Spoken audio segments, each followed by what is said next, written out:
Welcome to Blizzard Fire. We hope this video helps fire up your solution. You begin by matching formats so processing is predictable. First, set the project sample rate to 48000HZ or whatever your source uses.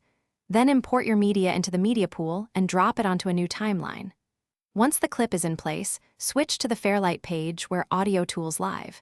You need a clean signal to work from, so trim unwanted starts and pauses now. This reduces how much noise reduction must do later. Now you act on the problem. In Fairlight, open the inspector and enable noise reduction. Start around -12 decibels and listen.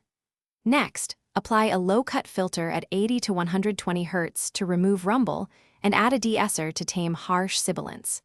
If the noise is tonal or intermittent, use the spectral repair tool or insert a trusted third-party denoiser plugin. Make small parameter changes and compare bypassed /B results. Finish by cleaning transitions and balancing levels.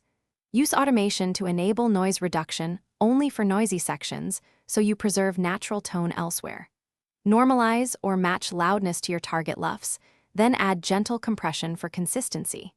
Make sure to check phase and mono compatibility to avoid cancellations.